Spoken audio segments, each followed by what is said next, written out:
পেঁয়াজ, রসুন আর কাঁচা লঙ্কা কেটে মিক্সির বাটিতে নিয়ে দিচ্ছি, বাটা করব, মানে পেস্ট করে নেব। আর এই দেখো বেগুন কেটে নিয়েছি। আর এই দেখো এই ইসা শুটকি অনেক টাইম হয়েছে, 2 ঘন্টা মতন আমি ভিজিয়ে রেখেছিলাম। আর তারপরে ধুয়ে নিয়েছি, দেখো কি বড় বড় হয়ে গেছে এখন, তাই না? দেখো।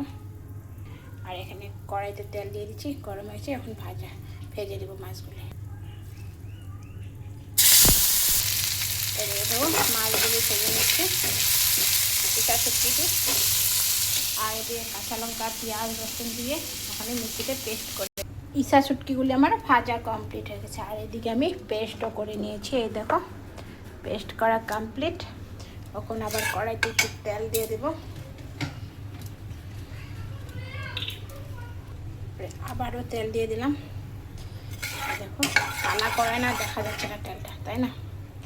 তো এদিকে তো সব রেডি আছে। আর ওইদিকে দেখো শুকনো লঙ্কা ভেজে নিয়েছি, এদিকে আবার আলু সিদ্ধ করে নিয়েছি। তো রয়েছে আলু ভাজি আজকে। এই দেখো টমেটো দিয়ে ডাল আর সাদা ভাত, এই দেখো সাদা ভাত। এদিকে আবার জানোই তো রান্না করতে শান্তি নেই, এদিকে ওখানে তো জানোই বৃষ্টির দিন, এই রৌদ্র দিব এই বৃষ্টি চলে আসবে। এই দেখো কেমন কালা করে নিচে। তখন আমি কাপড় উঠাতে চলে যাব, তোমরা দেখতে থাকো।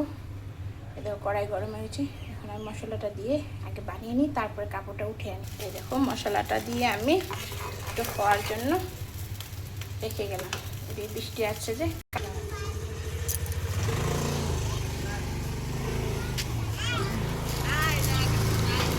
দাদা দেখো বসে বসে মোবাইল দেখছে, দেখছো? দাদা কই কই দাদা?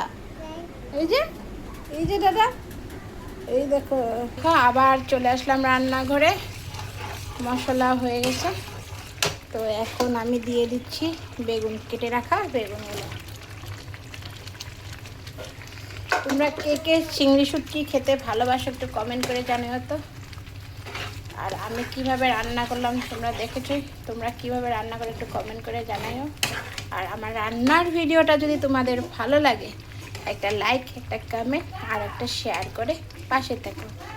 আর তার আগে আমি জানিয়ে দিই, আমি ধরিত্রী, গুয়াহাটি, আসাম থেকে অনেকদিন পরে আর একটা রান্নার লং ভিডিও নিয়ে চলে আসলাম। তো এখন দিয়ে দিব আমি ইসা শুটকি, কারণ ইসা শুটকিগুলো দিয়ে দিলে একটু সিদ্ধ হয়ে যাবে, ভেজে রেখেছিলাম। তো দিয়ে নাড়াচাড়া করব। এখন আমি একটু মজার জন্য ঢেকে দিব।